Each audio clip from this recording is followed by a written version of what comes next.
Après le revers subi sur l'autoroute menant à Grand Rapids, la caravane a trouvé refuge dans le complexe sportif de l'université de la ville.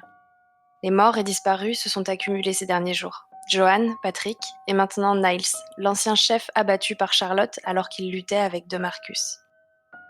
Le moral est au plus bas, d'autant plus que de nombreux véhicules ont été abandonnés sur l'autoroute et que la promiscuité se fait plus pesante que jamais. C'est Charlotte et Léo qui en feront les frais les premiers.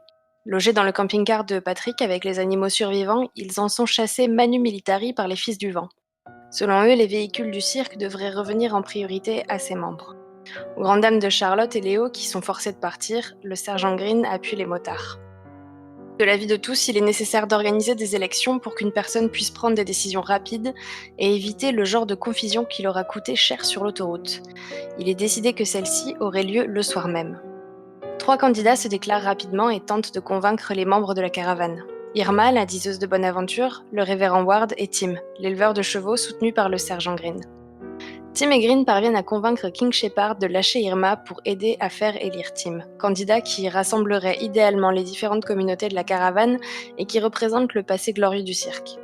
Irma, de son côté, obtient les promesses de vote des Fils du Vent. Elle leur promet le retour de l'esprit originel du cirque et la charge de la sécurité de la caravane à la place des militaires. Le révérend Ward tente de convaincre les membres assemblés de l'intérêt de sa candidature et de sa proposition de s'installer dans le complexe sportif au lieu de continuer à se déplacer. En vain. Au final, Irma est élue et demande à chacun de lui faire part dès le lendemain de ses doléances. En attendant, les membres de la caravane fêtent l'élection de leur nouvelle dirigeante. Les Fils du Vent, après avoir nargué les militaires en prévision du futur transfert de pouvoir, sont rejoints par Charlotte et Léo dans le camping-car de Patrick. Charlotte a apporté une bouteille de whisky, espérant négocier une paix avec les motards.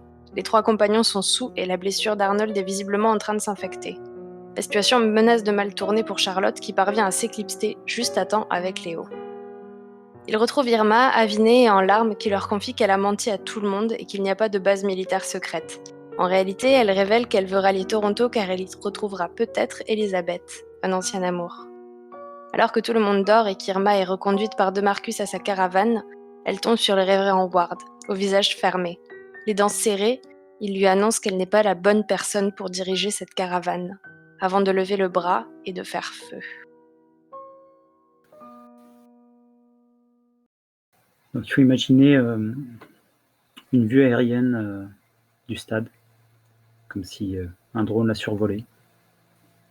On y voit un ou deux feux de camp mourants au milieu des caravanes posées sur la pelouse. On voit quelques gros plans successifs sur des zombies qui errent à l'extérieur de l'enceinte du stade. Des zombies qui geignent, qui vont sans but. Et puis on a une vue sur l'une des grilles du stade. Elle est faiblement éclairée par la lune mourante.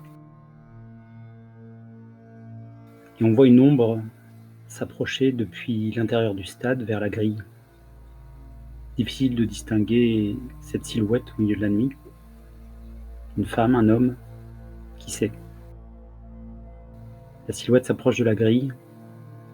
Elle a une pince coupante. Elle découpe une chaîne, la laisse tomber au sol. On trouve la grille dans un grincement. Puis, avec sa pince coupante, commence à taper contre les barreaux de la grille. La caméra revient sur les zombies. Ils tendent l'oreille. Et puis ils semblent se diriger vers le bruit. Et puis soudain, un coup de feu déchire le silence de la nuit, fondu au noir. Très bien. Très très bien. Eh ben, grosse ambiance. Ça commence fort. J'aime beaucoup. Ok. Bon, on va enchaîner du coup sur un petit flashback. Ça se passe dans le gymnase. Un gymnase où on voit un terrain de basket en bois ciré. Il y a quelques vieilles traces de sang. Mais c'est vieux maintenant. Et surtout une fine couche de poussière. On voit 2 personnes au milieu du gymnase, au milieu du terrain de basket. Le révérend Ward et Rodney Millsap. proches l'un de l'autre et ils semblent en train de discuter à voix basse. Dans les mains de Ward, on voit une arme, un pistolet. Et on entend Ward dire bon, vous êtes sûr, Mixap, c'est bien le revolver de Green. Mixap approuve du chef. Et vous dites qu'il a tué Patrick avec. À nouveau, le militaire approuve. Bien. Si jamais cette vieille folle d'Irma gagne les élections, je me chargerai de l'empêcher de nous faire quitter ce havre de paix. Et il montre l'arme. Je m'arrangerai pour laisser ça non loin. Vous viendrez après, vous trouverez l'arme et vous accuserez Green. Je pourrais corroborer, je dirais qu'il m'avait confessé qu'il avait peur de voir cette vieille folle nous conduire au devant du danger vers une base militaire dont il doutait de l'existence. Je suis sûr que c'est n'importe quoi cette histoire. En échange de ça, je prendrai le commandement des militaires et on travaillera tous les deux à convaincre tout le monde de rester ici. Ici, on pourra fonder une société avec moi à la tête, vous à la sécurité. Et je suis sûr que ça fonctionnera bien mieux que de se promener comme ça, de ville en ville, de problème en problème. Ça finira mal si on continue comme ça. Il faut construire maintenant. C'est bon pour vous? Il s'apacasse à nouveau, il se serre la main et il se sépare. Voilà pour la fin de la deuxième scène. Parfait. Yes. Eh ben, je pense que Joanne serait fière. J'en ai encore un peu dans la besace dans le même sens, c'est très bien. Parfait. Eh bien, je pense qu'on va pouvoir passer à notre scène, de coup de feu. Oh que oui. On est tard dans la nuit. Il n'y a plus que les lumières des quelques feux qui sont en train doucement de s'éteindre. Et Irma avance devant de Marcus en titubant. Et alors qu'elle approche de sa caravane, elle entend un bruit de bouteille qui tombe. Et sous le vent, assis sur une chaise, se trouve le révérend Ward, le visage fermé, des traces de larmes sur ses joues. Et il se lève face à elle, serre les dents et dit « Désolé Irma, vous n'êtes pas la bonne personne pour diriger cette caravane. » De lever le bras et de tirer. Et là, je pense qu'on va faire le move. Bah, je pense que tu turns to violence là, non? Après, Ouais, le truc c'est que toi tu peux interférer. D'accord. Donc du coup, en marquant du stress et en tirant un nombre de cartes égal au nombre de cartes identité que j'ai révélé, c'est-à-dire 2. Donc je commence par interférer? Je fais d'abord le truc et après tu feras interférer. Tu raconteras comment tu interfères et tu peux peut-être utiliser de Marcus pour ça. Donc turn to violence, savagery. J'ai 2 en savagery. An edge. Oh, Oh la vache! Et deuxième, an opportunity. Oh là là là là. Oh mais là qu'est-ce là qui est là. arrivé à toutes les cartes Miss? Bah attends, d'abord il faut que Kirma interfère et tire 2 cartes. Un miss. Bah, du coup, je peux te mettre en edge en fait, c'est ça le truc. Ouais, tu peux mettre le Miss sur le opportunité. Ça m'empêche le triomphe, ouais. Ok, ça marche. Donc ça sera un edge au final. Tu dois choisir 2. Est-ce que tu infliges de terribles blessures? Est-ce que tu souffres peu de blessures? Est-ce que tu résistes à mec du stress? Ou est-ce que tu évites les dommages collatéraux? Alors éviter les dommages collatéraux, j'en ai rien à foutre. Ok. Je te reconnais bien là, Ward. Éviter de marquer du stress. Le truc, si je choisis inflict terrible arme, globalement, Irma, elle en a pas pour longtemps, quoi. C'est vrai.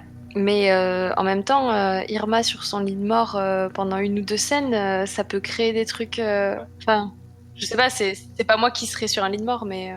Je vais choisir infliger de terribles dégâts et je vais choisir souffrir peu de dégâts. Irma regarde, n'entend pas la détonation, on voit juste un flash lumineux. Elle sent le choc sourd de sa tête tomber sur la ligne de touchdown du terrain de football américain. Elle sent un liquide chaud s'introduire dans ses vêtements de bohémienne et commence à se mélanger avec l'herbe et peut-être les premières neiges de la fin d'automne. Elle se dit qu'elle a eu vraiment de la chance de s'être fait poser cette clavicule en métal juste avant l'apocalypse. Parce elle avait énormément d'ostéoporose et il lui fallait une prothèse et sans ça, je pense qu'elle y serait passée, mais cas, elle n'arrive plus à bouger les bras, et si personne ne la récupère, elle pense qu'elle va y rester. De Marcus, il s'est jeté sur le révérend Ward, et sûrement que celui-ci s'est rassis sur sa chaise pour éviter le coup de poing américain de Marcus qui s'est écrasé lourdement contre la paroi de la caravane. Et je pense qu'il va attraper le révérend Ward, bien sûr, par le col et le plaquer à la paroi. Je pense que le révérend Ward, il va tenter de fuir dans l'espèce de bric-à-brac qui se trouve à côté de la caravane d'Irma. Il va prendre la fuite d'étaler en lâchant son arme derrière lui. Et du coup, il va tenter d'éviter un désastre. À l'aide! Il a essayé de buter Irma! Survival 1. Ouf. Ah, super. Un miss! Ok. Si tu veux, je peux te dire comment tu loupes. Eh ben, raconte-moi. Charlotte et Léo sont en train de regagner le vestiaire. Léo, il est un peu désolé de la manière dont ça s'est passé dans la caravane. Il n'avait pas vraiment osé le dire à Charlotte avant. Et du coup, il s'excuse un peu. Et Charlotte lui dit, écoute, je me suis mis dans cette situation toute seule. Je voulais aller les voir, mais c'était complètement stupide de ma part. Et à ce moment-là, ils entendent le coup de feu. Et je pense qu'ils se figent un instant l'un comme l'autre. Ils entendent de Marcus qui rugit et un gros bruit, comme quelqu'un qui est projeté contre une caravane. Ils savent pas trop ce que c'est. Ils commencent à se rapprocher et d'un coup, à je sais pas, une vingtaine de mètres derrière eux, ils voient une silhouette qui arrive en courant et qui semble ne pas les voir et qui percute Léo. Et ils se retrouvent tous les deux par terre. Et là, Charlotte, ça lui fait un espèce de... Elle connecte deux trucs, en fait. Et elle se jette sur la personne qu'elle n'a pas encore reconnue comme étant le révérend Ward, mais qui vient de se jeter sur Léo parce qu'il essayait de fuir. Hey, ça va pas, non? Faites gaffe!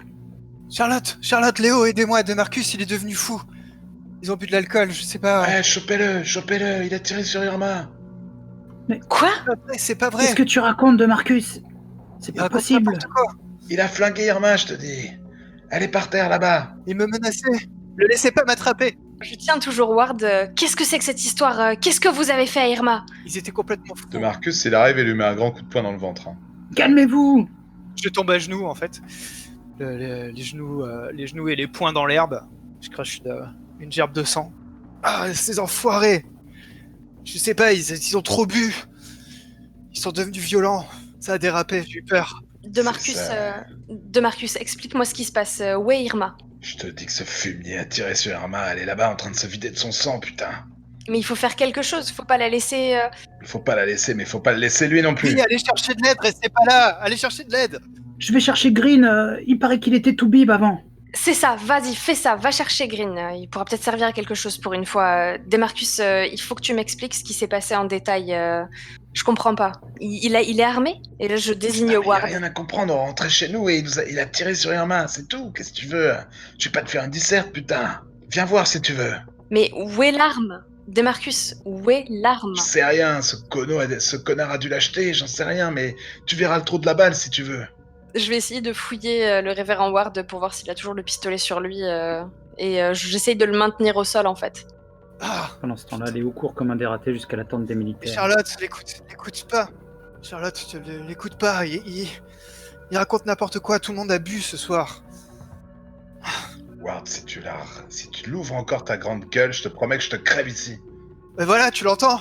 Révérend Ward, Demarcus aurait jamais fait de mal à Irma, donc si vous voulez accuser quelqu'un, essayez au Mais moins non, à d'être moi. cohérent. À moi. Mais à vous, mais Et j'ai essayé de les calmer. il est pas armé. Pour De Marcus, il lui met des petits coups de pied dans les côtes pendant ce temps-là. Mais arrête! Charlotte! Fais quelque chose! Demarcus, arrête s'il te plaît, va voir si le sergent Green a trouvé... Ah non, je sais, mieux que ça, va me chercher un des fils du vent. Qui servent à quelque chose un peu, ces connards. Tu vas tenter de me calmer, là. Ouais, c'est avec style. Ok, c'est un miss, j'ai échoué. Je t'aide. Yeah. T'aides à le calmer, t'as combien de cartes visibles? 2. Faut que je peux tirer 2 cartes.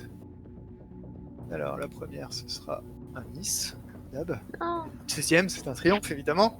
une opportunité. Et ben, je remplace ton miss par une opportunité. Si tu marques un stress, ce sera un triomphe.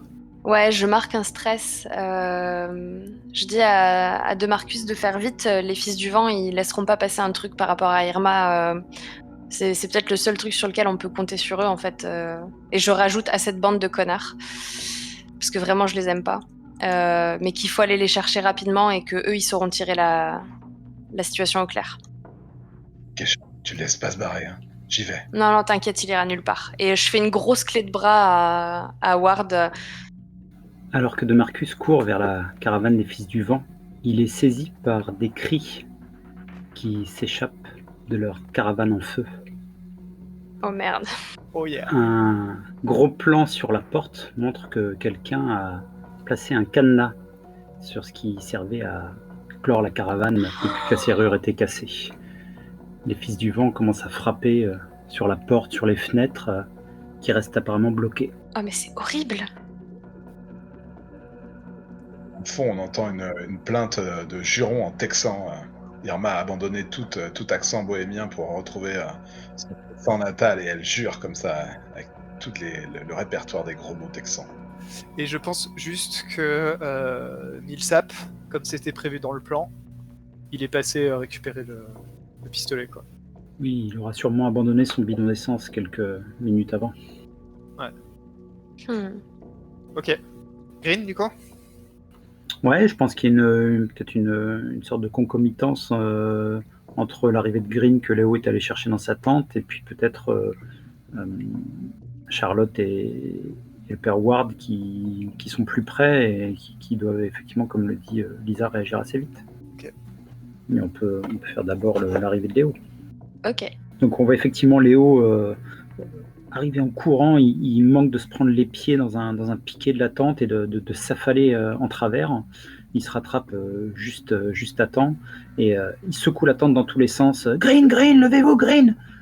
Green, qui a quand même un sommeil léger par ces temps troublés, se relève assez rapidement et prend une arme. Qu'est-ce qui se passe? Qu'est-ce que tu veux, Léo? Sergent, Irma est blessée.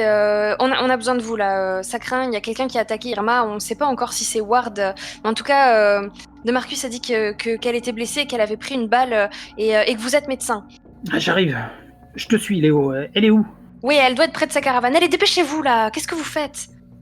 Donc il prend une trousse de premier secours, une trousse de secours d'urgence et il ressort de la tente. Il regarde un peu sur sa gauche en direction des flammes. Qu'est-ce que c'est que ce bordel? Et puis il court vers la caravane d'Irma. Et je pense qu'il y a tes subalternes qui demandent Sergent, que fait-on? Que se passe-t-il? On est attaqué? Allez voir ce que c'est. Restez sur vos gardes.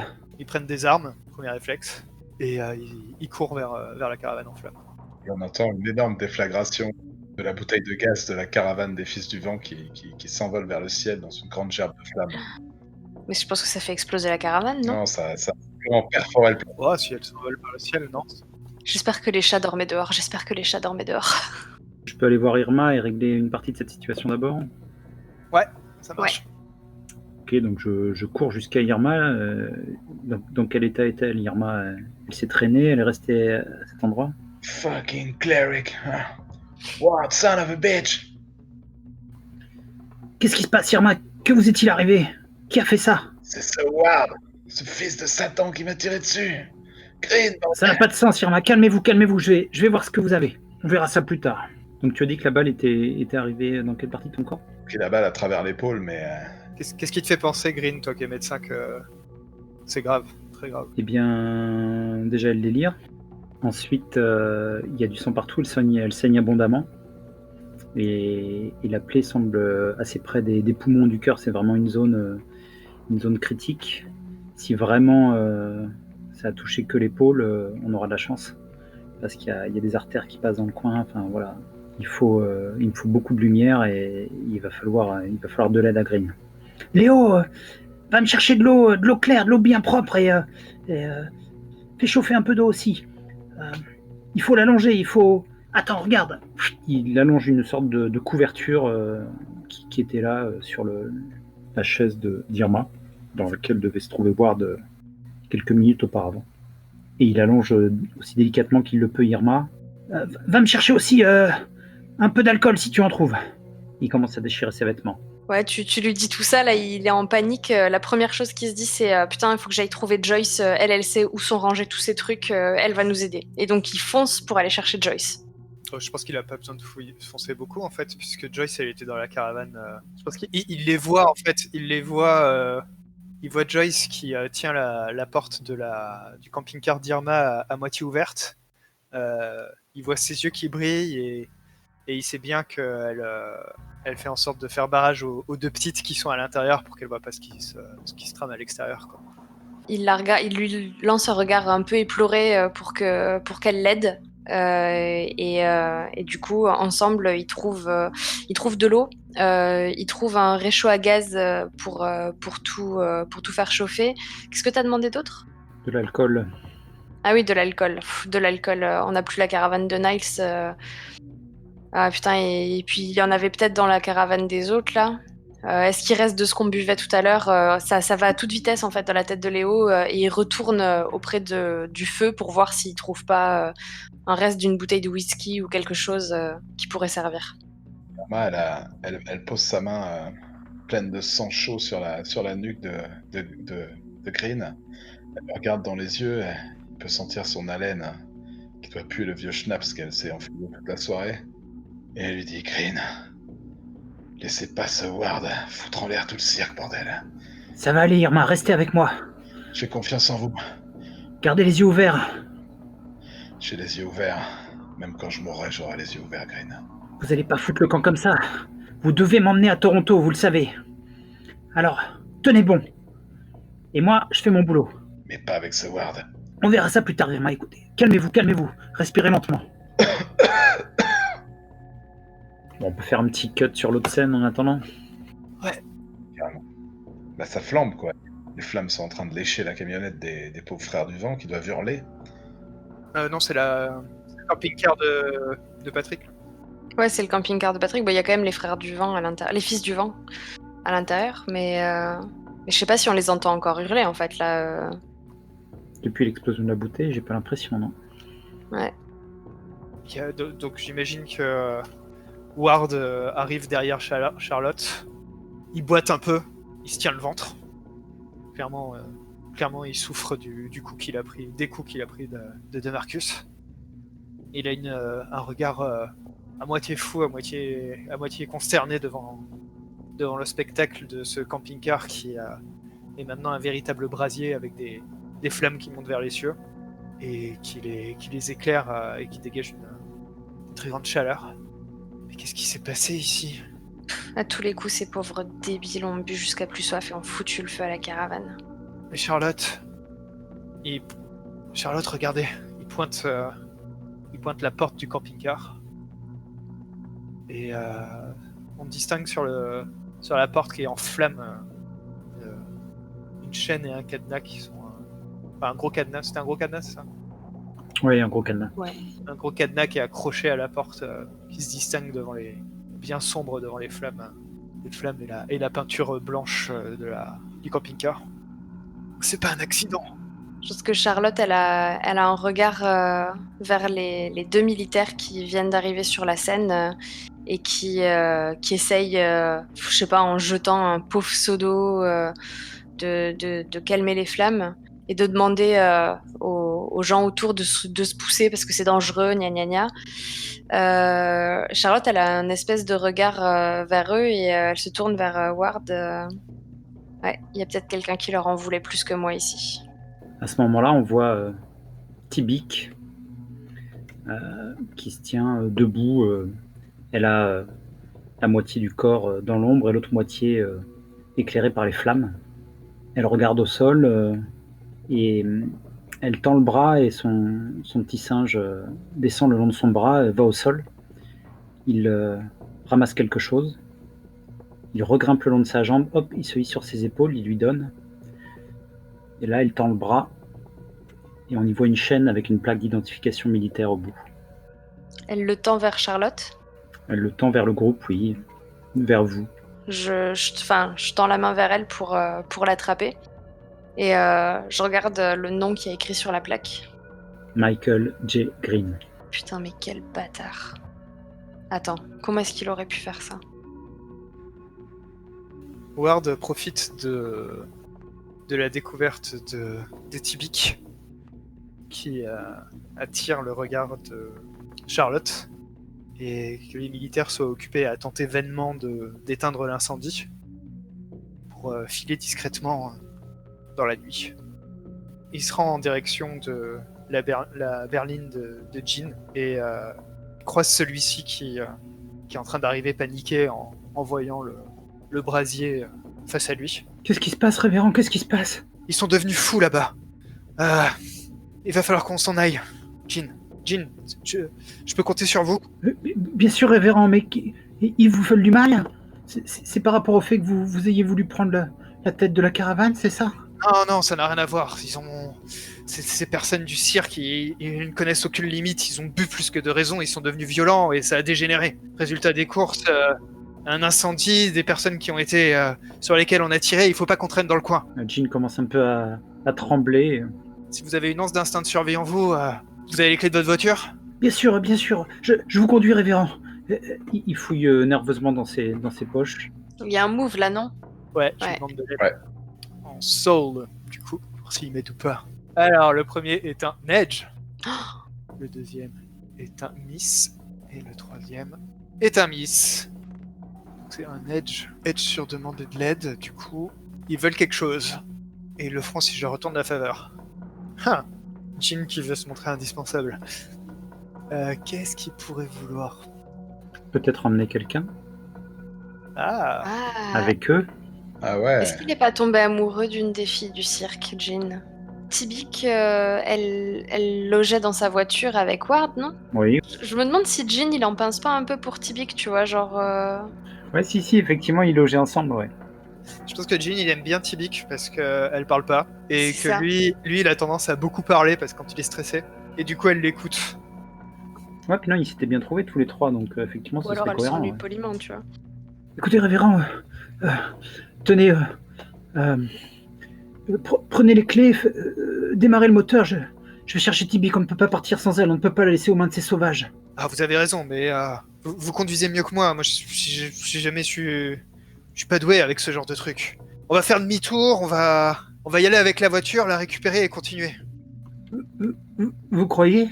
Écoutez, qu'est-ce que vous voulez faire d'autre? Enfin, C'est dangereux, vous m'avez dit qu'ils étaient alcoolisés et ensauvagés. mais il regarde Jean de haut en bas. Mais mon pauvre homme, enfin, vous allez jamais être assez discret pour passer sans qu'il vous voie de toute manière. Vous avez raison, fonçons dans le tas, révérend. Voilà, exactement. On y va vite, on fonce dans le tas. Vous arrêtez pas, si jamais il y a quelqu'un, on fonce. On s'arrête pas. Jean court jusqu'à sa voiture, il essaie d'ouvrir la portière avec les clés, il les fait tomber une première fois. Il commence à tâter de sa main droite le dessous de la voiture. Ah, je les ai! Et il ouvre sa portière, il monte à l'intérieur en se cognant la tête. Et bien sûr, il met un temps fou au démarrer, comme il est nerveux, il en vient presque à noyer le moteur. Et puis, tu es monté, toi, révérend? Ouais, je suis monté. Donc il appuie à fond sur les pédales, les voitures tournent un peu, les roues tournent un peu dans le vide en envoyant de la boue derrière le véhicule.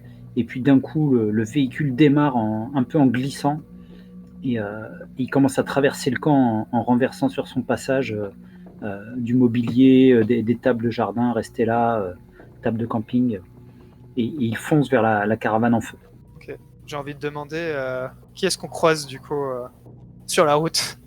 Je pense que vous croisez Charlotte qui a déjà commencé à se détourner de la caravane en feu pour aller vers la caravane de Irma. Je pense qu'elle fait à peine attention aux personnes dans la voiture. En fait, elle trace et vous passez à peut-être 1 mètre d'elle. Je pense qu'à 1 mètre, vous l'auriez percutée. On continue notre route. On arrive en vue du camping-car dont les flammes commencent à diminuer. Les militaires sont toujours occupés. Ils essayent maintenant de rentrer à l'intérieur pour voir s'il y a quelqu'un qui pourrait sauver. Il y a une sorte de chaîne de fortune avec les bidons d'eau. Ils essaient de jeter des bidons d'eau. Ça semble dérisoire, mais pour essayer de diminuer l'incendie. Et on a toujours Tibik debout, en train de regarder la scène. Et Jean s'arrête. Ward ouvre la portière, met un pied à terre et crie Tibik! Kivik, venez ici! Elle court vers la voiture, en faisant des signes pour vous demander ce qui se passe, mais en langue des signes, du coup. Vite, montez derrière! Elle fait des signes, en demandant une explication. Grimpez, on vous expliquera après. Bon sang! Est-ce qu'il y a des gens qui réagissent peut-être à ce qui se passe? Ils sont très occupés à essayer d'éteindre les flammes, ils voient une voiture, enfin, c'est un peu la panique en fait, chacun, c'est un peu confus pour tout le monde je pense. Mais je pense quand même qu'on entend, alors qu'on redémarre, je pense qu'on entend King qui parle à Joyce qui est à côté de lui en train de l'aider avec la chaîne. Bon Dieu, il serait pas en train de se barrer cela? Pile au moment où on a besoin de tout le monde? Et là, Joyce regarde vers la voiture qui commence à s'éloigner, et dans les phares, on voit des silhouettes approcher. Elle voit une ou deux silhouettes qui sont percutées au passage. Ouais, je pense qu'on se tient un plan sur la voiture, avec des corps qui jaillissent en l'air. C'est ça, les cordes jaillissent en l'air, la voiture fait des embardées, elle dérape, fait un tête à queue, et elle percute une benne d'ordures qui était à côté d'un bâtiment. Le capot est tordu, on entend un bruit de klaxon, et de la fumée qui sort. Bruit de klaxon en continu, là. Exact. Yes. Ok. Charlotte, elle se précipite vers... Elle voit un peu plus loin le sergent Green qui est penché au-dessus d'Irma, qui donne des ordres à Léo, qui va chercher des trucs à droite, à gauche, parce que tous les autres sont partis pour participer à éteindre l'incendie. Et elle arrive tout de suite. Sergent, comment va Irma? Irma, comment allez-vous? Je commence à voir la lumière, ma pauvre. Je sais pas si je vais tenir longtemps. Non, Irma, déjà vous allez pas vers la lumière, c'est des conneries tout ça, et puis ressaisissez-vous, on a besoin de vous là. Quelqu'un a foutu le feu à la caravane des Fils du Vent. Putain, ils sont morts ces tocards. Quoi? Le cirque se meurt, Charlotte, le cirque se meurt. Je suis trop vieille comme Ganesh. Oh, non, s'il vous plaît, parlez pas de Ganesh. Dites pas de conneries, Irma. Et vous, sergent, dépêchez-vous de la soigner parce qu'il faut qu'on parle. Vous êtes pas au bout de la route, Irma. Vous allez faire le voyage avec nous jusqu'au bout. J'essaye, mais ça fait mal, sergent Green. Ça fait mal. Qu'est-ce que c'est que cet incendie, Charlotte? Je comprends pas. Faites pas l'innocent, on en parlera tout à l'heure. Irma, regardez-moi. Et là, Charlotte essaye de capter le regard d'Irma. Irma, il faut qu'on aille à Toronto. Il faut que vous alliez à Toronto. Vous savez très bien que c'est une question de vie ou de mort. Surtout pour vous. Faut que vous viviez jusqu'à qu'on arrive à Toronto. À quoi bon avoir fait tout ça sinon? Je t'attrape le bras et je te regarde, mais comme si je fixais quelque chose derrière toi. Charlotte, toi, Green, vous devez sauver le Red Star. Moi, je sais pas si j'aurai la force d'aller jusqu'à Toronto. Mais bien sûr que si, enfin... Irma, on n'a aucune raison d'aller à Toronto si vous survivez pas. Charlotte, je comprends rien, elle dit que c'est Ward qui lui a fait ça, c'est pas possible. Pourquoi le révérend aurait fait une chose pareille? Je pense que le révérend, il a beaucoup de choses à cacher. Mais vous aussi, d'ailleurs. J'ai trouvé ça à côté de l'incendie. Et là, je lui balance sa plaque avec son nom. Vous avez foutu le feu à la caravane des Fils du Vent? C'est ça que vous avez fait? Il porte machinalement la main à son cou. Merde. Putain, je comprends rien. Bah, je vais vous expliquer, moi, hein, si vous comprenez pas. Quelqu'un me l'aura pris. Ouais, c'est ça, bien sûr, quelqu'un l'aura pris. Et c'est quoi? Il y a un complot contre vous, c'est ça? C'est quoi ce bordel? Ward qui tire sur Irma? Quelqu'un essaie de me faire porter chapeau sur je sais pas quoi? Vous êtes tous devenus dingues ou quoi? C'est Ward, bordel! Qui c'est qui lui a donné une arme Doucement, à Ward? Irma, doucement. Si c'est pas vous. Putain, mais j'en sais rien. C'est pas vous qui êtes censé être le chef des militaires? J'en sais rien où il a chopé. Elle est où cette arme d'abord? Et ça, j'aimerais bien le savoir où est-ce qu'elle est, cette arme d'abord. Elle était pas sur Ward. Et vous avez rien trouvé là autour? J'ai pas cherché. Regardez, jetez un œil. Je suis en train de m'occuper d'Irma. Je peux pas m'éloigner. C'est assez critique. Où est-ce qu'il est passé, Demarcus? C'est peut-être lui qui l'a récupéré, l'arme. Je l'ai pas vu depuis un moment. En tout cas, si Irma dit que Ward a essayé de la tuer, je veux bien la croire, parce que ce salaud était en train d'essayer de s'enfuir. Évidemment qu'il faut me croire, bon Putain, sang. mais tout ça n'a aucun sens. Pas plus Ward que moi. Vous commencez à entendre des coups de feu au loin, qui résonnent dans la Putain, nuit. qu'est-ce qui se passe encore? C'est quoi encore ce bordel? Vous entendez même une rafale d'armes automatiques. Sergent, il faut amener Irma dans sa caravane. On peut pas la laisser là dehors. Ok, aidez-moi à la porter. Et vous entendez Alice qui dit: qu'est-ce qui se passe dehors? On veut sortir! Non, les filles, Irma s'est fait mal et il faut que vous veilliez sur elle. Nous, on va régler le problème, d'accord, mais Irma a besoin de vous. On voit bien que vous nous racontez des bêtises, on a peur. Non, Alice, Asma, regardez les filles. Irma est vraiment blessée et là, on a vraiment besoin que vous preniez soin d'elle. Protégez-moi les petites, protégez-la. La chef du Red Star. On a besoin de tout le monde, les filles. Chacun doit assumer son rôle. Surtout, si vous voyez qu'Irma ferme les yeux, vous l'en empêchez. Vous continuez à lui parler, d'accord ? Elle va aller bien? Bien sûr qu'elle ira bien. Dans tous les cas, il faut pas la laisser fermer les yeux. Alors, je compte sur vous pour lui raconter vos meilleures histoires. Je ferais bien Ask a NPC for Help, du coup. Ouais, je pense. Qui c'est qui le fait de nous deux? Sachant que l'autre va sûrement aider. Moi, ça m'a l'air d'être plus Charlotte, là. Ouais, elles ont Ok. plus confiance en toi, je pense, elles te connaissent mieux. Donc, c'est quoi? C'est Saul? J'ai quoi en Saul, moi? J'ai 2. Un triomphe. Ah, direct. Et une opportunité. Bah, un triomphe, hein. Qu'est-ce que vous voulez que je vous dise? Du coup, elle rentre à l'intérieur. Vous installez Irma, c'est ça? Ouais, on l'installe sur son lit, je pense, en mettant le plus de couverture possible, en lui surélevant un peu les jambes et en donnant quelques instructions aux filles sur quoi faire si jamais elle s'endort, essayer de lui parler tout le temps, ce genre de choses, quoi. Green, j'ai besoin de mes cartes. Sur la table là-bas. Ok, il va chercher les cartes, il te les rapproche. Vous pensez vraiment que c'est le moment, Irma ? Je croise mes mains et je pose mon jeu de cartes sur mon cœur. C'est toujours le moment, Green. Allez-y, laissez pas Ward foutre le bordel. Vous restez avec nous, Irma, je vous revois tout à l'heure. Et Green regarde Charlotte. Il est temps de m'expliquer tout ce bordel. Vous venez ? Ouais, je vous suis. Par contre, Putain, j'ai laissé ma batte de baseball dans les vestiaires, fait chier. Tu veux que j'aille la chercher? C'est Léo. Écoute, si tu penses que tu peux traverser ce bordel pour arriver jusqu'au vestiaire, je vais venir avec toi. Green, allez voir ce qui se passe. On va chercher de quoi s'équiper un peu avec Léo. Si c'est la merde, on peut pas rester sans défense. Green part d'un pas rapide sans rien ajouter. Ok, bah avec Léo, on fonce vers les vestiaires. Alors, où va-t-on aller ensuite? Dans la voiture, La voiture? Ok. je vois bien un plan serré sur la tête de Jean qui a affalé sur le klaxon.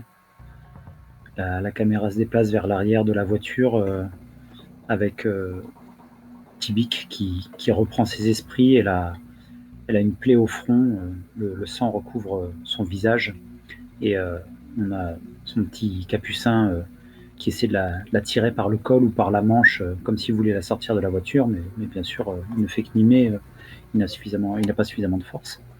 Et puis la caméra continue à faire le tour de la voiture et repasse du côté passager et je pense qu'on voit une portière s'ouvrir. On voit le révérend qui sort difficilement de la voiture. Il a le visage en sang. Il s'est visiblement pris un coup, il a la lèvre fendue, le goût du sang dans la bouche. Il se repenche à l'intérieur, il regarde Jean, il essaye de le bouger. Bon Dieu, Jean, réveillez-vous mon brave! Qu'est-ce qui s'est passé, putain, ma bagnole? On entend dans la nuit des bruits de coups de feu, et le révérend regarde en direction des coups de feu en question. Putain les cons! Ils nous tirent dessus! Il faut qu'on fuit! On peut pas rester là! On peut pas la laisser là, révérend. Ginny se retourne vers Tibi qui commence à la secouer et à lui mettre des petites claques pour tenter de la faire réagir. Et à ce moment-là, je pense que le révérend a le regard qui tourne tout autour de lui, à la recherche d'un endroit pour se cacher, et c'est à ce moment-là qu'il voit, éclairé par les lampes torches des militaires qui sont en train d'arriver vers eux, les nombreuses silhouettes qui commencent à se rapprocher vers eux, lentement mais sûrement, avec la démarche caractéristique des non-morts. Oh mon Dieu! Jean! On peut pas rester là! Les zombies tout autour de nous, ils se rapprochent! Bon, je vais la sortir par la portière. Il commence à s'acharner sur la portière arrière, mais qui est assez bloquée avec l'accident, pour tenter de sortir Tibik. Mais bon sang, c'est pas vrai! Attendez, je vais vous aider! Tibik reprend ses esprits. Elle essaie de clencher une portière puis l'autre. Elle voit que les deux sont verrouillés. Elle commence à s'allonger sur la banquette et à donner des grands coups de pied dans la portière pour essayer de l'ouvrir. Le révérend se penche vers Jean et dit « Écoutez, Ça va prendre trop de temps de la sortir comme ça. Vous allez jamais vous en sortir. Je vais tenter de rejoindre les militaires. Je vais faire le plus de bruit possible et avec un peu de chance, ils vous laisseront tranquille. Faites pas de bruit. Débloquez tout ça calmement et ça devrait bien se passer. Mais vous êtes sûr, révérend? Vous allez vous faire bouffer. Mais non, vous inquiétez pas, le Seigneur veille sur moi. Et le révérend se retourne en direction des militaires. Il regarde les morts qui sont plus qu'à... qui sont proches, trop proches peut-être. Ouais, c'est Et ce que il j'allais commence dire. à piquer un sprint. Est-ce que tu flees the dead? Ouais, je flee the dead, quoi. Et du coup, je pense, comme on avait dit l'autre fois, je vais commencer par tirer un bait. Yes. Ouais, surtout dans cette situation, ouais. Allez, premier bait. Threat, more zombies. Ah! Ok. Donc j'avais pas réalisé, en fait, à quel point la situation était désespérée. Je commence à sprinter, je sors de l'abri de la voiture et je dépasse un muret, en fait, qui me cachait un peu la vue. Quelques arbres. Et à ce moment-là, je vois qu'effectivement, il y a des grandes grilles du complexe sportif qui sont grandes ouvertes. Et c'est pas quelques zombies, c'est une véritable foule qui est en train de se masser à l'extérieur, enfin non, qui rentre à l'intérieur. Jésus, Marie, Joseph! Et je fonce en direction des militaires. Je pense que j'oublie de crier maintenant, en fait. Survival. Oh putain, j'ai 1 en survie, quoi. Too bad. Ah, Ouais, j'ai pas fait un perso très survivant, quoi. Et ben, c'est parti. C'est un miss. bah il serait logique que t'arrives pas à fuir au final, puisque c'est quand même le but du move, donc si tu fais un échec... Ouais, c'est ça. Tu dois fuir une horde de zombies et t'y arrives pas. Donc, enfin, littéralement, c'est au milieu de la horde de zombies, quoi. Ouais, c'est ça. Le révérend court à toute vitesse. Il court vers les militaires, mais il s'est pas rendu compte qu'il y a des zombies entre les militaires et lui. Et il percute l'un d'eux à un moment donné. Tombe en boule avec eux. Un deuxième se jette sur lui. Et à ce moment-là, on entend 2 coups de feu. Et les 2 zombies sont cueillis au vol par Philippe et Douglas, qui nettoie, qui avance méthodiquement en économisant les balles et en nettoyant la zone. Il est au sol. Il repousse les 2 cadavres. Il regarde son bras. Il baisse la manche pour cacher la blessure d'où du sang s'échappe. Il se relève péniblement. Et il regarde les 2 personnes qui arrivent. Vous m'avez sauvé la vie. Mais il y a des personnes là-bas qui sont en péril. Il pointe en direction de la voiture. Ok, padré, passez derrière nous. Allez vers le camp. Et dites aux autres de se barricader. On va se charger des gens dans la voiture. Faut qu'on trouve refuge dans un bâtiment. Le bâtiment central. On va s'enfermer dedans. Rejoignez-nous là. On continue à avancer en tirant sur les zombies. Ouais, et le révérend continue en titubant vers le camp. Est-ce qu'on fait une petite ellipse, Yes. peut-être? Ouais. Yes. Alors, qu'est-ce que vous verriez comme truc? Comment ça va finir en huis clos, ça? Ouais. Bah, je verrais bien qu'on s'enferme dans un truc genre, tu sais, salle de sport où il y a plusieurs salles. Il y a un réfectoire, il y a des salles de squash où on peut enfermer des gens, dans des prisons en verre. Génial. Ce genre de truc, il y a peut-être une piscine. Putain, s'il y a une piscine, ce serait tellement stylé. Et donc, dans quelle situation va-t-on retrouver nos différents PJ? Bah, je pense que Charlotte et Léo sont arrivés jusque dans le vestiaire dans lequel ils crèchent, en fait, où il y a toutes leurs affaires. Et que Charlotte a trouvé sa batte de baseball. Quand elle commence à voir des gens qui s'engouffrent, en fait, dans le vestiaire, qui est-ce qu'il pourrait y avoir Bah, déjà, les... Joyce. Ouais, c'est ça. Joyce, Demarcus, peut-être Rodney Millsap. Je sais pas, ou alors il est hors champ encore. Non, je pense qu'il peut avoir fait son job de militaire malgré tout. Ok. Tim On également. voit aussi Tim, Lilou. Et peut-être qu'il y a un des militaires qui porte Irma pendant que Alice et Asma le suivent ou le précèdent. Je sais pas comment est-ce que vous voyez la scène. Hein. En tout cas, tout le monde est en train de rentrer, quoi. On voit Tim rentrer Il tient à la main une grosse paire de tenailles ensanglantées. Il semble s'en être servi pour déglinguer 2 ou 3 zombies.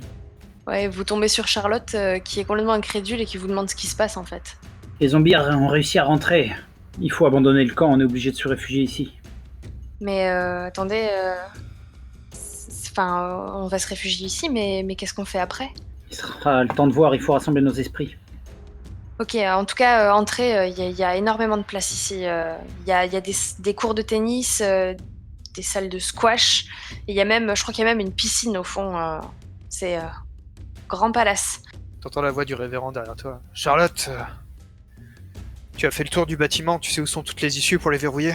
Il y a que 2 entrées et l'autre est fermée, mais vous avez raison, je vais aller vérifier. Ok, je compte sur toi. Du coup, Charlotte, je pense que Léo la suit. Est-ce que quelqu'un d'autre vient avec elle ou pas? Qu'est-ce qui pourrait l'accompagner? De Marcus? Ouais, de Marcus, ouais. Très bien. Je vois bien Green arriver avec un des autres militaires. Peut-être Rodney, d'ailleurs. Il transporte une civière dans laquelle se trouve Irma. Doucement, vas-y doucement, René. Il faut pas aggraver sa situation. Comme vous voulez, sergent. Et du coup, Charlotte, Léo et De Marcus courent pour traverser le long couloir qui permet de rejoindre en fait l'autre côté du stade en contournant, en fait, en passant sous les gradins et arriver devant l'autre porte qui était effectivement fermée, donc ils s'assurent qu'elle le reste. Au moment où elle se retourne en disant c'est bon, il n'y a pas de problème, elle entend un grand boum boum boum boum boum. Ouvrez-nous! Ouvrez-nous, bordel! Grosse panique. C'est Andy qui est en train de taper. Grosse panique parce que la porte est verrouillée en fait. Elle a pas la clé, Charlotte. C'est une porte de service, elle n'est pas ouverte habituellement. Elle voit Andy qui se plaque contre la porte avec le visage éclairé par sa lampe torche par en dessous. Il est complètement blême et en panique. Putain, Charlotte, je te vois! Ouvre-nous! La porte est en verre. La porte est en verre, ouais. Ok, je pense que Charlotte, elle va lui dire vite recule! Putain, déconne pas, Charlotte, c'était pour déconner! Ouvre-nous, merde! Recule, je te dis! J'ai pas la clé! Ok, il se recule. Et là, Charlotte, elle fout un grand coup de batte dans le verre en se disant qu'il va falloir trouver quelque chose pour fermer cette porte juste après, en fait. Quelque chose qu'elle percute le verre. Ouais. Andy se donne un shoot à l'intérieur, dégage un peu le passage. Putain! Il y en a partout, Charlotte! C'est horrible! Andy, Ils vont nous déborder, ils sont partout, Charlotte! on n'a pas le temps. Ouvre tous les bureaux, essaye de choper tous les meubles que tu peux. Il faut verrouiller cette porte maintenant qu'on l'a Putain, ouverte. mais les autres, ils sont en train de se faire rattraper, là. Il y a le gros Jean, il avance pas! Je vais voir ce qu'on peut faire à l'intérieur. Léo, De Marcus, aidez-le à verrouiller la porte. Je dois être la dernière personne que vous laisserez rentrer. Ouais, viens par là.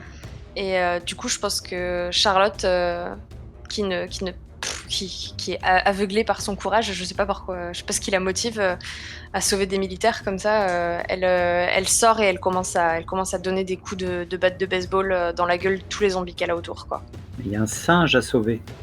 Putain, c'est vrai, il y a un singe à sauver. C'est ça qui motive Charlotte. Tu vois qu'effectivement, les militaires sont en train de taper sur les zombies, en fait, avec leurs armes à feu. Visiblement, ils ont plus de balles.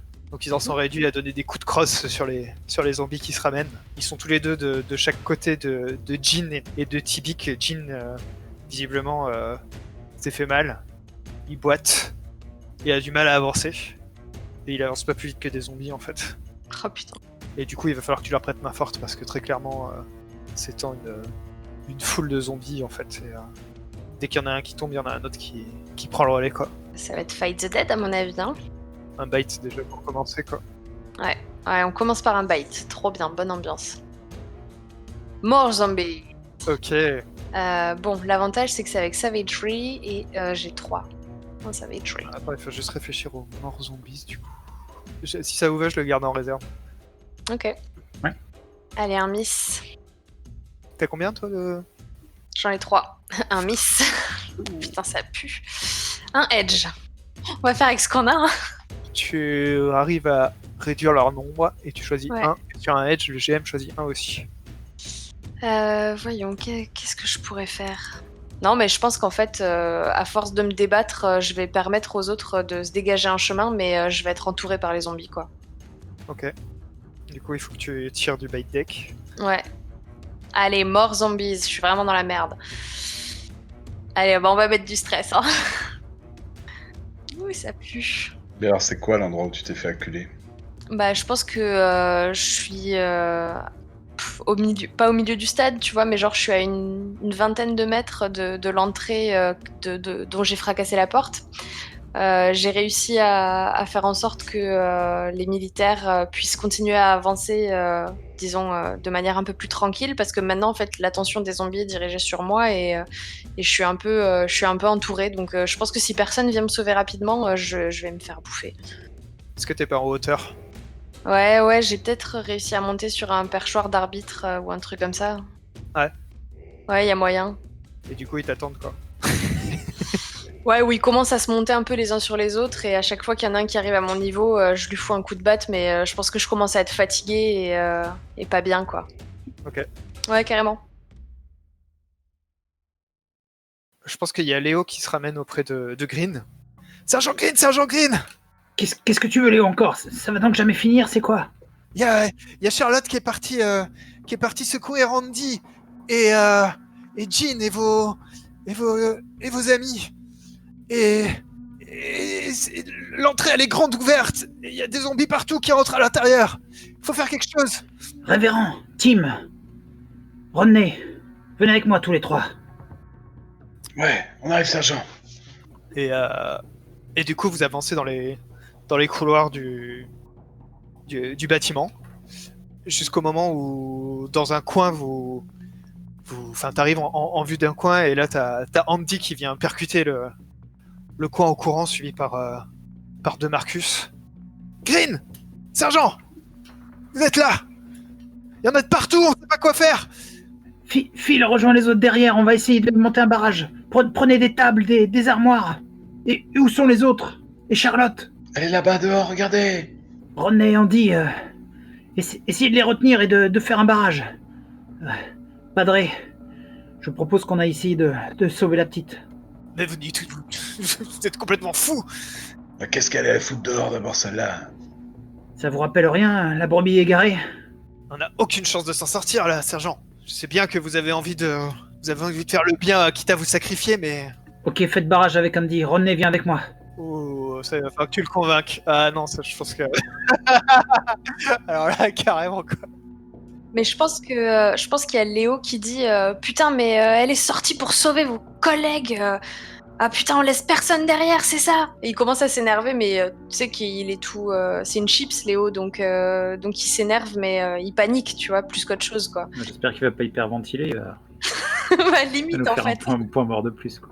Il y a des gens à sauver à l'intérieur, sergent. On va pas aller on va pas sacrifier des gens qui ont rien fait pour cette folle qui allait s'exploser dehors, n'importe quoi. Ok, donc just an NPC for help. Ouais. Ça roule. Donc là, tu demandes à Milsap de sortir à l'extérieur au milieu de traverser la foule des zombies qui est dans le couloir. En fait, je lui demande rien, je lui donne un ordre. Ouais. Non, mais en gros, bah, le plan... Ouais, c'est ça. Ah, c'est le truc improbable. je croyais que tu parlais d'un plan. J'ai pas de plan. Non, mais c'est de traverser le couloir plein de zombies pour sortir dans le stade qui est plein de zombies pour sauver une nana qui est en haut d'un... Je me dis que sûrement, il doit y avoir un escalier qui permet de monter dans les gradins. Donc l'idée, ce serait de trouver un accès dans les gradins. On peut imaginer que les zombies sont peut-être pas allés dans les gradins, puisqu'il y a des barrières qui séparent, etc. Il faut escalader un peu. Et qu'on monte dans les gradins et qu'on rejoigne le terrain par les gradins en essayant d'attirer leur attention pour les écarter de là où est Charlotte. Enfin, tu vois, une sorte de barreau d'honneur. Ouais, mais pour le moment, le problème, c'est peut-être de barricader le lieu qui est plein de zombies, parce que déjà, votre base, là, elle est pas... Enfin, la base, elle est pas... Ouais, après, Green, il reste un soldat et il essaie de répartir les tâches en fait, donc il essaye d'assigner des tâches à l'un ou à l'autre en leur disant barricader, fermer l'accès aux zombies, et il prend quelqu'un d'autre avec lui pour essayer d'aller sauver Charlotte. Ok. Donc, Saul. Ouais. Alors, devant Saul, Opportunity et Miss. Eh bien, je vais dépenser du stress.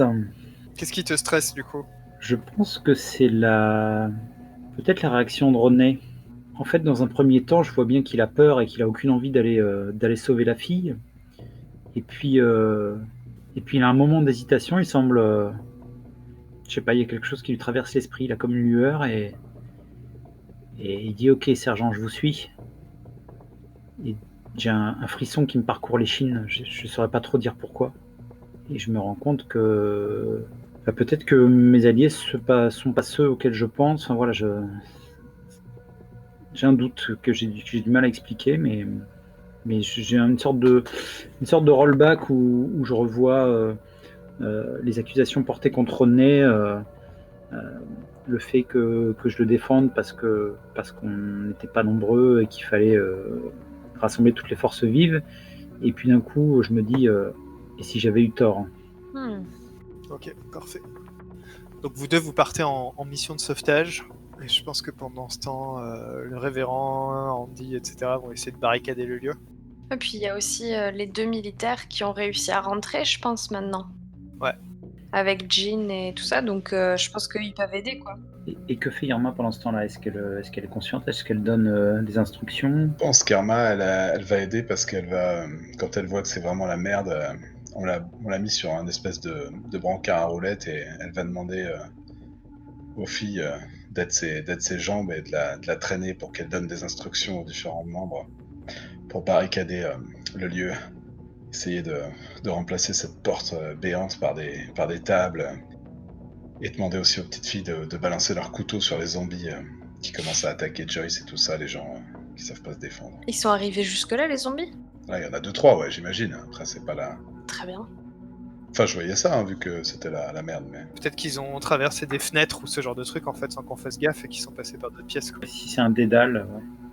Vu qu'on a attiré 2 ou 3 fois mort zombies. Mais tout à fait. C'est quoi? C'est je fais le move et tu m'aides? Je pense que c'est plus ça, ouais. Ok, bah, j'ai qu'une carte, donc ça tombe bien. Et c'est un miss. Donc tu m'aides, tu vas tirer 2 cartes. Je marque du stress, non? Quand tu aides en zombie move, tu marques du stress, c'est ça l'idée? Ah non, tu tires bite.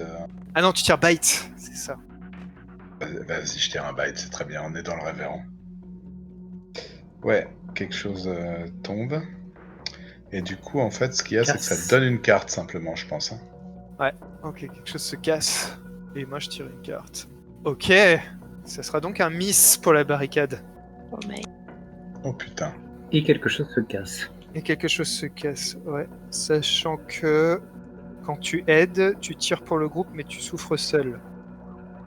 Et je pense que les filles, en fait, m'ont emmené sous une verrière.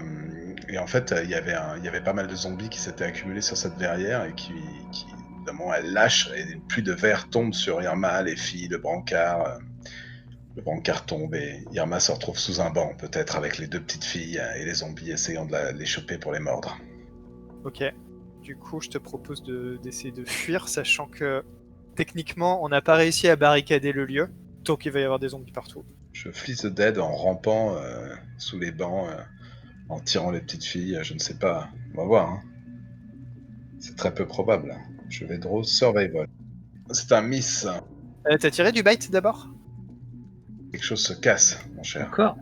Encore? Ouais. Ouais. 2 fois d'affilée. Oh Ok. mon dieu. Écoute, je pense qu'on rampe et qu'on atteint le bloc de douche et qu'on arrive à fermer le verrou du bloc de douche, mais on est complètement dans le noir et on entend des hurlements de zombies avec des doigts qui dépassent dessous la porte, qui essayent de casser cette porte, qui poussent et on est toutes les 3 à essayer de retenir la porte comme ça. Du coup, t'as réussi ta fuite, Non. c'est ça? Ah si, Si. avec du stress, oui. Ah oui, avec du stress, ok. Et du coup, tu as ton 5e stress? Ouais. Donc tu tires un nouveau trauma? Alors il faut que je le fasse caché? Ouais, tu le prends dans ta main. Donc du coup, t'es dans le noir. Ouais, la scène se finit avec les zombies qui tambourinent contre la porte de la douche, les filles qui sont quand même en train de sangloter, je pense, parce qu'elles ont beau être dures, ça commence à faire beaucoup. Et les mains de zombies qui tentent de s'arracher peut-être en s'enlevant des bouts de peau, en essayant de passer par l'interstice en bas de cette porte de douche précaire. Ouais, c'est ça dont on voit clairement qu'elle tiendra pas longtemps, puisque... Quelque chose casse, normalement. Bon. Alors, où va-t-on pour la suite? La mission de sauvetage, peut-être? Ouais, ça me semble pas mal. Alors, est-ce que... Tu make a plan, non? Ouais, c'est ce que j'allais dire. Est-ce qu'on make a plan? Bah ouais. Je pense que le plan, c'est effectivement d'essayer de trouver un accès au gradin, d'aller jusqu'à qu'il y en ait un de nous deux qui aille jusqu'à la cabine, tu vois, la sono, quelque chose qui permet de passer les messages, de balancer du son en mort pour les rendre confus un peu, tu vois, qu'il y ait du bruit qui vienne de partout. Et le deuxième, en l'occurrence, plutôt moi, essayer d'aller chercher Charlotte en dézinguant les quelques zombies qui restent au pied de son perchoir, et it's easy. Bah c'est survival, alors t'es smart, tu tentes d'être intelligent, de faire une diversion. Attends, t'enflamme pas, parce que je crois que j'ai une carac qui fait que... De toute façon, je vais tirer une carte. Draw Soul, regardless of the plan. Donc j'en tire 2, quel que soit le type de plan. Alors attends, parce que non, t'as pas beaucoup de ressources, ni beaucoup de gens. Un plan sur une information concrète. Non plus. S'il y a une opposition, on avait dit que c'était plutôt des hommes, donc il n'y en a pas. Ben, on peut se poser la question. Est-ce que Rodney va Ah ouais, si. actionner les bons haut-parleurs du bon endroit? Est-ce qu'il va suivre le plan? Ah oui, t'as -1, ouais, carrément. Effectivement, j'ai -1, donc je n'ai qu'une carte. Courage, Green. Croisez les doigts. Non. Miss! Oh la vache. Bah moi je pense que t'es sorti et que Rodney, il allume juste le haut-parleur pour te balancer. Je vous ai toujours détesté, Green. Vous êtes un sale con. Vous allez crever comme un sale con. Ceci dit, ça va peut-être attirer quelques zombies quand même, tu vois. Ouais. Mais il y en a pas mal qui sont à ta poursuite, Green. Ils tournent vers toi, leur face non morte. Ok, donc j'avais anticipé le plan qui devait consister à attirer les zombies loin de Charlotte, donc j'avais commencé à me rapprocher, et peut-être même à en combattre un ou deux au couteau, des zombies qui étaient un petit peu plus éparpillés par rapport au reste du groupe. Et là, du coup, je me retrouve à quelques mètres de la masse de zombies qui sont au pied du perchoir, et d'autres qui commencent à se rapprocher tout autour. Donc j'ai un choix à faire, quoi. Soit je fuis pour sauver ma peau, soit je combats les zombies qui sont au pied du mât pour tenter de sauver Charlotte. Dans ces zombies, en plus, il y en a 2-3 qui ont encore leur tenue militaire. Pour te rappeler peut-être dans quelle unité tu finiras bientôt. Je sors mon arme de poing et je commence à avancer d'un pas décidé en flinguant 2 ou 3 directement dans la tête. J'ai dit, on laisse personne derrière! Je fais clic, clic, clic, je balance le pistolet automatique, je sors un grand couteau et je commence à en planter 2 ou 3. Et c'est le moment où je fight the dead. Est-ce que tu tires du by tech aussi avant ou Je pas? pense, oui. Ah là, oui. On le fera jamais si c'est pas là, malheureusement. Alors, il reste 5 cartes, c'est horrible. Ok, c'est parti. Bite! You are beaten! Non. Donc effectivement, Green donne des coups de couteau à tort et à travers. Il commence à se faire mordre à un bras, paf, il plante son couteau dans la tête du zombie. Un deuxième qui commence à le mordre sur l'autre côté. Pareil, il s'en débarrasse. C'est le moment de tirer une carte, je pense. Puisque je n'ai que 1 en... C'est Savagery, c'est ça? Ouais. Allez, une carte. Pour savoir si je vais réussir à les combattre. Miss! Donc je continue à avancer malgré tout. J'ai les zombies qui commencent à me submerger. J'arrive presque au pied du perchoir de Charlotte. Je la regarde. J'ai un genou qui commence à tomber à terre. Je gesticule avec mon couteau comme pour continuer à donner des coups, mais ils n'ont plus aucune efficience. Et on voit les zombies se pencher les uns et les autres par-dessus moi et commencer à me dévorer. C'est peut-être une opportunité pour Charlotte d'agir. C'est exactement ce que j'allais dire. Je pense que Charlotte voit la scène et je pense qu'elle a même si elle aimait pas beaucoup le sergent Green, elle a une espèce de pincement au cœur en fait, en disant qu'il a affronté tout ça pour la sauver alors qu'il pouvait pas se l'encadrer. Et surtout, elle voit que comme les zombies se rameutent tous autour de Green, puis finalement au-dessus de Green, ça crée une espèce d'ouverture qui fait l'espace de, je sais pas, peut-être 2 mètres de large à l'opposé. Et ni une ni deux, elle saute de son perchoir en tenant sa batte de baseball fermement dans la main et elle commence à s'enfuir. C'est un Fleece Dead. Hein. J'ai remis toutes les cartes du bite dedans et remélangé. Ouais, je vais tirer un bite. Hop. Safe. Nothing goes wrong. Oh, elle est belle celle-là, je l'avais pas vue encore si. Ah, je crois qu'on l'avait pas encore vu. Et donc, j'ai 3 survival. Donc, un miss. Un miss. Ah non. Et un miss. Non. Ouch. Je pense qu'en sautant du perchoir, je me tords la cheville en fait. Je me réceptionne mal et du coup, je peux pas m'enfuir comme j'aurais voulu m'enfuir. Je commence à essayer de courir, mais je sens bien que j'arrive pas à courir. Donc je me traîne et surtout il y a des zombies derrière moi. Donc je vais retirer une carte du buy deck. Putain, j'ai trop peur. Safe, nothing goes wrong. Eh ben, je pense qu'ils doivent me prendre pour une des leurs, hein. Parce que clairement, ils Ah, passent. t'es couverte de tripes. Ouais, c'est possible aussi. Hein. Je pense que je dois sentir un peu le zombie et surtout je me traîne. Il y en a même un qui passe, je sais pas, à 2 mètres de moi et qui se dirige vers là où sont tous les autres en fait, en train de bouffer Green. Il y a toujours ceux qui sont près des gradins là où Millsap a fait son appel pour se foutre de la gueule de Green. Parce que Millsap est une ordure. Et donc Charlotte parvient à atteindre la porte et essaye de faire un signe, enfin de faire un signe, n'importe quoi, de se faire entendre en fait, de par les gens qui sont à l'intérieur en tapant sur la porte. Putain, ouvrez-moi, ouvrez-moi, ouvrez-moi! C'est peut-être le moment où Millsap réapparaît. Ouais. Oh merde. Il réapparaît avec une sorte de grande hache qu'on trouve dans les RIE, tu sais, pour ouvrir les sorties de secours, etc. Il a un sourire carnassier et... Bougez pas, Charlotte. Je vais ouvrir la porte. Je vois qu'il y a un truc qui va pas dans la manière dont il me regarde. Je recule. Je pense qu'il peut pas Enfin, je sais pas s'il peut le voir ou pas, mais en tout cas, j'ai fermement ma batte de baseball dans les mains.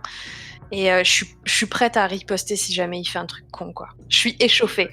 Est-ce qu'on n'est pas sur Assess a Bad Situation, du coup? J'ai l'impression, ouais. Donc il faut que tu draw style. Style, j'ai 1. Parfait. Alors, ça craint. Miss, évidemment. Oh là là, c'est terrible ce qui se passe. Ok, donc tu vois rien venir, quoi. Non. Ou en tout cas, j'ai pas le temps de riposter. Je pense que je le voyais venir avec son regard carnassier, mais... Ouais, ça, il tend sa hache au-dessus de sa tête, et tu vois bien qu'au dernier moment, il va dévier de sa trajectoire pour essayer de t'atteindre. Je pense que je vais lui rentrer dedans. Je vais turn to violence. En voyant sa hache au-dessus de ma tête, mettre un coup de batte dans ses jambes, en fait. Savagery 3. J'ai peut-être une chance de m'en sortir. Miss, ça va pas du tout. Edge, enfin. Et Miss, bon, bah c'est un Edge. Alors, sur un edge, tu choisis 2. Je vais inflict terrible harm. Je vais se faire a little harm. J'ai vu le truc venir, j'ai pas réussi à éviter son action, mais au moment où il abat sa hache sur moi, je réussis à faire un petit pas de côté et surtout à balancer un coup de ma batte de baseball effectivement entre les jambes de Millsap. Je pense qu'il va pas pouvoir marcher pendant au moins 2 heures, mais il a quand même réussi à me mettre un petit coup de hache sur l'épaule. Donc j'ai une grosse plaie ouverte sur le bras qui m'a bien fait mal. Et sur le coup, ça plus ma cheville, je me retrouve par terre, quoi. Et je peine à me relever. Et t'as pas réussi à fuir, hein, c'est ça? Non, j'ai pas réussi à fuir. Je pense que je vais avoir besoin d'un allié peut-être pour fuir. Qu'est-ce qu'il fout, Léo, putain. Jamais là quand on a besoin de lui, celui-là.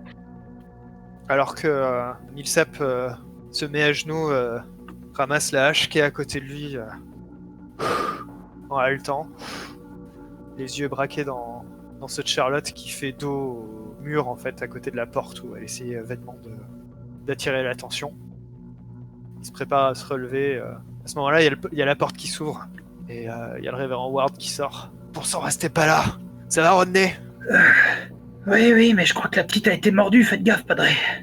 Regardez son bras. J'ai pas été mordu, c'est cette espèce d'enfoiré qui a essayé de me planter. Franchement, c'est faux. Green est mort en essayant de la sauver et maintenant, elle nous déteste tellement. Je pense que là, Charlotte, son sang ne fait qu'un tour et elle reprend sa batte de baseball et elle met un grand coup dans la gueule de Rodney. Ok, bah vas-y. Bah attends, c'est turn to violence again. Je vais Allez, tu vas interférer. je vais révéler au passage, parce que j'ai un bonus pour interférer. Il a gardé son trauma juste pour ça. Ok, alors ma première carte, c'est une opportunity. Un miss et un miss. Oh putain. Ok, Non. donc je suis opportunistique. When you help or interfere, draw +1. Ok. Et Moi, j'ai 2 cartes révélées. ouais, et si je marque un stress, je peux remplacer 2 cartes au lieu d'une quand j'interfère. C'est l'enfer. Sachant que j'ai qu'une seule opportunity, quoi. Ah oui, il suffit que je tire un miss et c'est fini. Ouais, c'est ça. Je tire 3 cartes du coup. Ouais. Alors la première sera adieu. Ah, putain, c'est l'enfer. Adieu, Charlotte. Voilà. Donc elle échoue. Ouais, Charlotte échoue lamentablement à... De quelle façon tu interfères du coup, Padré? Quand je vois Charlotte qui se relève, je pense que Millsap se relève en même temps. Les deux préparent leurs armes, prêts à s'éclater la tronche mutuellement. Et quand Charlotte lève la batte au-dessus de sa tête pour asséner le coup, je pense que le révérend agrippe la batte, la tire en arrière, fait tomber peut-être Charlotte à la renverse. Et du coup, je te laisse décrire ce qui t'arrive. J'ai aucun moyen de me sortir de ça en fait. Non, bah ouais, on voit la hache de Millsap qui vient s'abattre sur Charlotte. Cette fois-ci, il vise pas à côté en fait. La hache vient se ficher dans l'épaule de Charlotte et en se disant que de toute façon elle ira nulle part, il lui écrase. Il avait bien vu qu'elle boitait hein, de toute façon.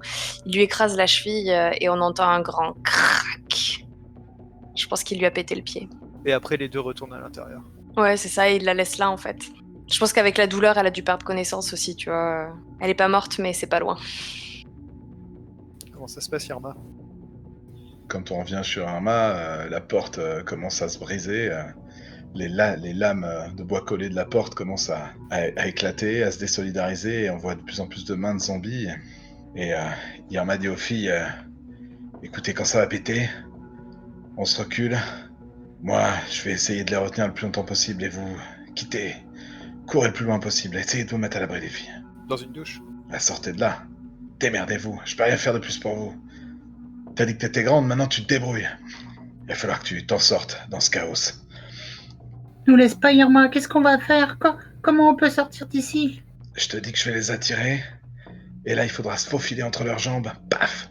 Vous foncez à la première occasion, et vous allez trouver un petit coin pour vous cacher.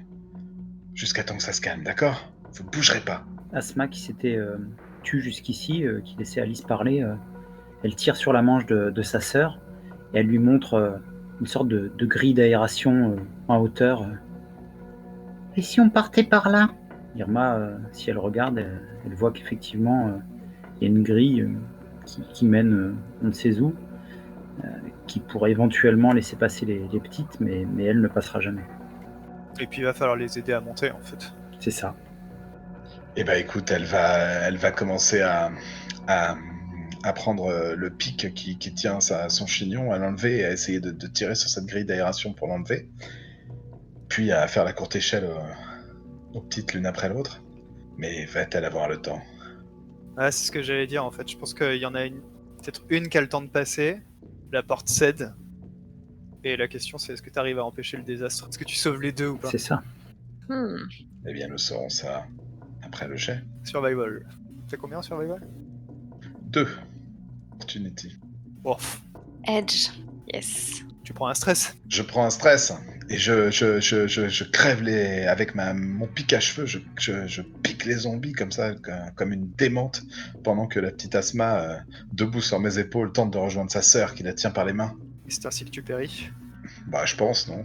Ah. Je sais pas. Je pense qu'on voit Irma qui se fait... Qui se fait triper, puis on voit ses boyaux se répandre et peut-être toutes les cartes de tarot s'étaler comme ça dans ses tripes qui se répandent sur le carrelage de la douche, de ce vestiaire de salle de sport. Oh mon dieu, c'est terrible. Peut-être qu'on peut faire un épilogue au petit matin. Quelques heures après tout ce bordel, il y a Charlotte qui ouvre les yeux. elle a perdu énormément de sang et elle a toujours cette hache fichée dans son épaule. Et en fait, elle ouvre les yeux parce qu'elle se faisait secouer par quelqu'un. Elle se faisait secouer par Léo, qui voit bien qu'elle peut pas se relever toute seule et que c'est vraiment la merde. Il essaye de la soulever et il y arrive, mais alors péniblement. Et il se fraye un chemin en fait à l'extérieur. Les zombies sont plus tout à fait autour de cette entrée-là. Et en faisant pas trop de bruit, il arrive à atteindre une des caravanes et à rentrer à l'intérieur avec Charlotte. Et on sait pas ce qui leur arrive après. Il y a un plan sur les Asma et Alice en train de trembler. On voit une main couverte de sang qui s'approche de leur cachette. Et petit à petit, la caméra se déplace le long du bras. Et on voit que c'est de Marcus qui leur dit « Les filles, faites pas de bruit, suivez-moi. Je crois que Jim Shepard a trouvé un véhicule. » Il passe à travers une grande baie vitrée qui a cédé aux assauts des zombies. Ils rejoignent les gradins, se glissent entre les sièges numérotés et arrivent jusqu'à un grand véhicule qui est le bus de l'équipe locale que King Shepard est en train d'essayer de faire démarrer avec peut-être à l'arrière Joyce éventuellement. Et peut-être que de Marcus dit King, c'est prêt à démarrer? Est-ce qu'on attend les autres? Si on démarre pas bientôt, tu les vois, ils vont nous retrouver. On va finir comme les autres. Alors allons-y, les filles, mettez votre ceinture. Et on voit la porte à accordéon du bus qui se referme sur le visage de Marcus, tandis que le moteur démarre. On voit un petit groupe de survivants. Ils sont plusieurs à avoir réussi à s'échapper des locaux. Ils sont à l'extérieur du stade. Ils se sont faufilés dans des fourrés. Ils sont dans des endroits cachés de la vue des zombies. Et on voit Tim, le dresseur de chevaux, qui essaie de remonter un peu le moral des troupes. Et écoutez, je sais que vous m'avez pas élu. C'est peut-être pas moi que vous vouliez comme chef, mais le destin en a décidé ainsi. Et je ferai du mieux que je peux pour vous emmener là où Irma voulait nous emmener à Toronto, et je serai comme un père pour vous, je ferai tout pour vous protéger. Puis il se lève, il fait quelques pas, et il y a un fondu sur la silhouette qui a ouvert les grilles, et on est sous un angle différent, donc on a une lumière qui éclaire légèrement le visage, et on voit le visage de Tim. Qui suit Tim dans le groupe de survivants, un gros mec avec une capuche. Il a glissé une hache ensanglantée dans son dos. Il tient au poing un chapelet qui pend le long de son corps et on distingue du sang qui goutte de son bras. Il dit ouais, on te suit, Tim. Pour le moment, on fera ce que tu veux. T'es notre père. Clap, clap, clap, clap, clap, clap, clap. Et voilà. Oh yeah! Oh yeah! Je t'avais dit que c'était la dernière, Nico. Je crois qu'on y allait un peu plus fort que d'habitude, non? Ah bah là, Ouais, carrément. c'est bien dans le canon là. Pour un final de saison. Ça me paraît pas mal. Yes. Est-ce que vous voulez faire un petit tour de débrief du coup sur cette petite saison de Zombie World? Yes, bah déjà sur la session de ce soir, effectivement, je pense qu'on a bien vu que la différence, c'est qu'on y est allé. Hein. On a fait avancer l'histoire en frappant fort quand on pouvait, donc tout le monde s'y est mis, ça fait avancer le truc. Après sur la mécanique du jeu, enfin je sais pas quel est votre avis, mais on voit bien qu'il y a des trucs qui collent pas trop avec les actions. Enfin voilà, il y a peut-être un peu de flottement sur certains moves ou la manière de les comprendre. Ouais, les règles sont assez courtes. Enfin, je trouve que les règles sont un peu succinctes en fait. Globalement. Ouais, je pense, enfin pour avoir écouté vos débats avec Volsung, et c'est vrai que ça a l'air d'être plutôt finalement du jeu sur table. Enfin, c'est un mélange entre jeu sur table et jeu de rôle, quoi, ou notamment l'aspect carte. Ouais, il y a un petit côté party game un peu, effectivement, je trouve. C'est ça. Et sur le ToSMC, c'est pas évident quand même, je trouve. Même si ce soir on s'en est peut-être un peu mieux tiré. Déjà sur un jeu classique où tu as un MC et des joueurs type PBTA, c'est pas toujours évident de se partager le récit, savoir à quel moment on s'arrête, à quel moment on reprend. Là, c'est d'autant plus difficile. Je sais pas si des règles de prise de parole ou de tour nous aideraient. Mais ouais, je pense que c'est assez compliqué d'être tous MC sans règles qui nous guident. Je trouve qu'on a du mal à équilibrer la parole et forcément quand tu imposes une direction sur la partie, ça impacte les 3 autres MC. Là où quand tu es joueur, tu fais avancer un peu le récit, bon ça impacte pas le monde entier, ça n'impacte que ce qu'il y a autour du joueur, quoi. Ouais, bah, moi je suis assez d'accord avec toi, les règles nous sont vachement gênées quand même, après on a dû vraiment se forcer pour les utiliser, alors peut-être que si maintenant on prenait un autre jeu, on serait conscient qu'il faut pas dériver trop des règles et que ça irait mieux, plus vite. Sur le tous MC ou pas, moi j'avais déjà un handicap en plus, c'est que j'ai rarement été MC, sauf quand j'avais 18 ans. Ça n'était pas du tout ce genre de jeu et donc j'étais déjà perdu à ce niveau-là. Mais je pense que ça arrive. Alors est-ce que c'est pas une courbe d'apprentissage aussi qui est un peu plus difficile que le truc qu'on fait tout le temps, je me dis? Je sais pas. Pour jouer pas mal avec toi quand même, je trouve que on joue pas mal à des jeux de la narration partagée en fait. Donc moi j'ai l'impression que même quand t'es juste entre guillemets joueur, tu proposes plein de trucs déjà. Donc. Oui, mais tu vois, au début, j'étais un peu bloqué, enfin j'ai compris que dans les 2 dernières sessions, comment faire grâce, au débrief et tout, hein, D'accord. mais par contre, je trouve, que enfin ce que je disais la dernière fois sur Discord, cette façon de jouer, je la trouve vachement, excitante parce que tu es tout le temps à fond. Enfin, je trouve ça génial, quoi. Le fait de rebondir sur les personnages et tout. Alors c'est clair que c'est des fois, pas très bien huilé, mais quand ça passe, c'est quand même assez jouissif, quoi, je trouve, quand tout le monde arrive à rebondir. Là, c'était le cas, je trouve, au début de cette session, vachement là, au tout début, ça crée une super dynamique, quoi.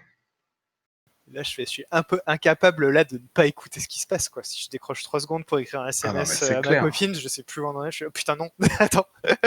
Les sessions, j'ai l'impression qu'elles durent 2 minutes, quoi, c'est ouf et en plus, encore pire en n'étant pas habitué parce que je pense que peut-être, ceux qui font régulièrement MC sont plus habitués à ce rythme où tu dois pas décrocher jamais. Mais j'ai peut-être il y a ça un peu dans les jeux avec le système, pour l'arène là, parce que tu sais pas à quel moment tu vas être amené à parler et du coup, il y a un peu ça aussi, je trouve. En moins intense, mais Tu es obligé de rebondir sur ce que disent les autres, donc forcément, oui, tu es obligé d'écouter. Ouais. ouais.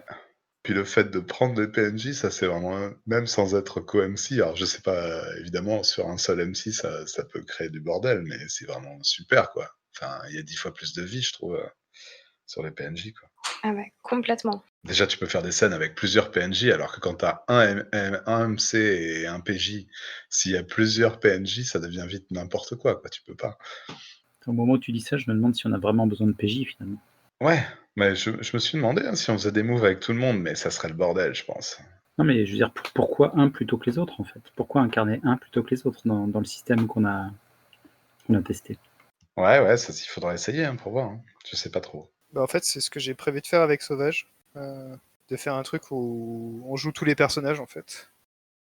Et c'est le truc que je voudrais tester avec le hack de Horrific, c'est d'avoir des actions qui sont vraiment des actions d'animation de scène. C'est-à-dire que ça dit que ça part dans telle ou telle direction, mais du coup, c'est pas nécessairement lié à l'action d'un perso, tu vois. Et du coup, Yes. on peut interpréter le machin en disant ah bah du coup, ça se résout parce que ça et ça, quoi. Donc on pourra tester ça, quoi. Mais effectivement, le côté de partager tout le casting à plusieurs, c'est quand même ultra cool, je trouve. Ça, c'est une barrière sur laquelle on s'est quand même, pas mal de fois heurté, d'arriver sur une scène parce que logiquement on dit des trucs et de pas avoir de PJ, quoi. Ouais, c'est ça, après on y a fait plus gaffe. Bon, c'est forcé. Et puis d'oublier que les PNJ ont pas de move, quoi.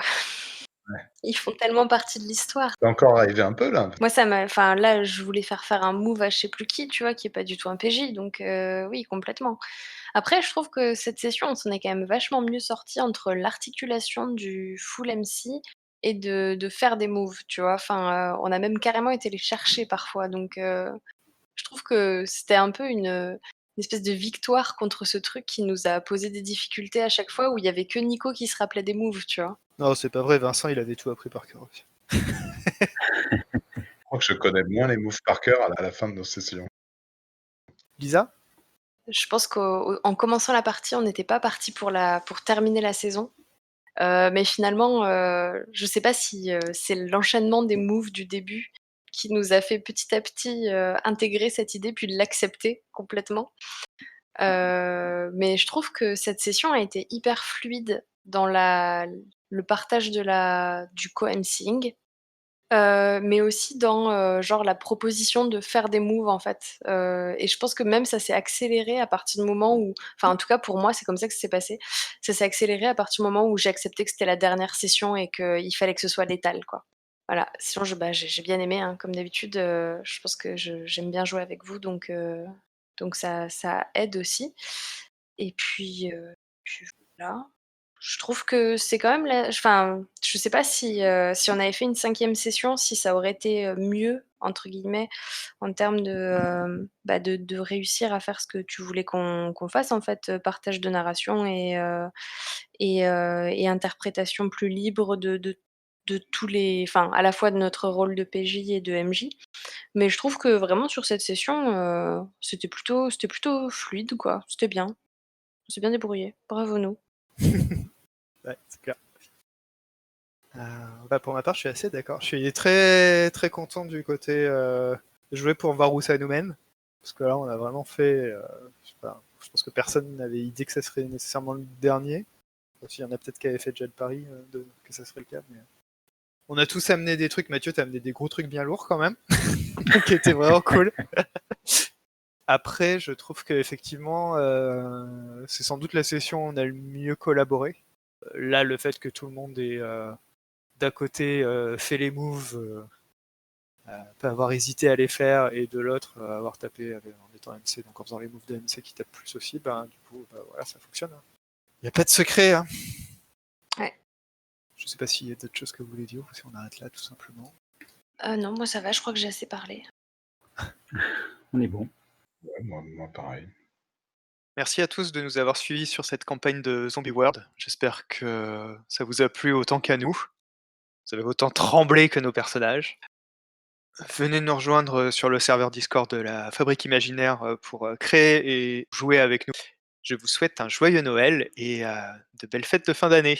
À l'année prochaine!